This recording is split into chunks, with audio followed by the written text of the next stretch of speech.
and provocative. As a filmmaker who happens to be Jewish, I've always wanted to understand why people hate, whether it's Christians, Jews, or Muslims. I hope this story will help you understand a bit more about the origins of hate and maybe offer a touch of hope, even in the wake of tragedy. I get a knock at the door and hear two guys in a suit. I'm from the FBI. The first thing I have to say is, what took you guys so long? I told them the truth. I was going to make my own IED, and I was going to set across the Islamic Center over in a bank's parking lot, and I was going to dial it in and just watch the show.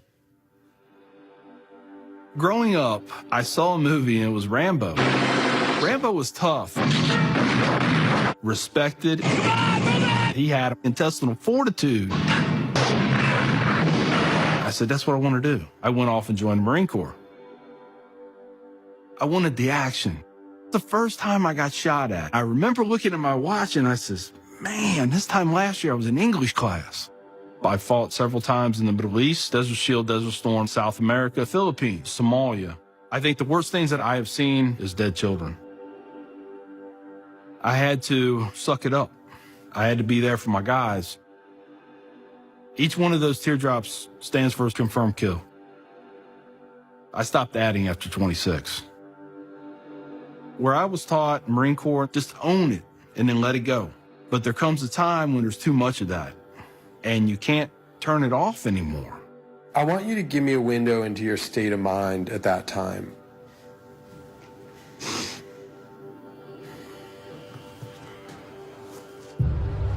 One time, my wife and I went to a DSW, and I saw in the distance these two women in black burqas in my store.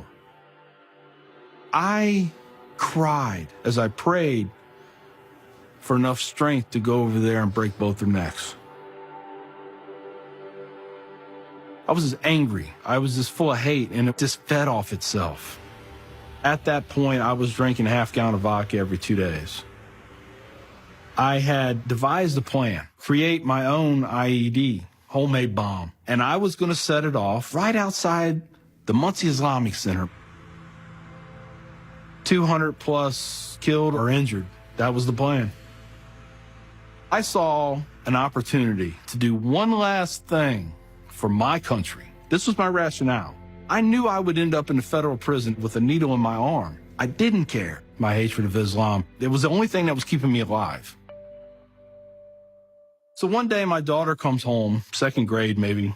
She was telling me about this little boy who sat across from her. His mom came to get him. She said she had scarves on her and she had a dress all the way down to her feet and you couldn't see her on nothing but her eyeballs. At that point, I snapped, started spewing things out of my mouth that should never be said in front of children or anything. She didn't say anything. It was the look on her face. I remember my daughter looking at me like I was absolutely the craziest person on the face of the earth. She was my little buddy. Yeah, she used to say we were road dogs. I know I saw it in her eyes. I made her question that love. And that's when the light bulb came on. I decided to give the people of this community one more chance. So I went to the Islamic Center, see a gentleman in the shoe room taking off his shoes. He looks at me and he smiles. He said, "Can I help you?" And I said, "Yeah, I want you to teach me about Islam." So he went and he gave me a Quran. Read this. Come back when you have questions. So I did. And I would see things in the book. I'd be like, there it is. I got them right there. Explain that to me. And they would. This was a kind of awakening. Long story short, 8 weeks after that first day I stepped into the Islamic Center, I became a Muslim.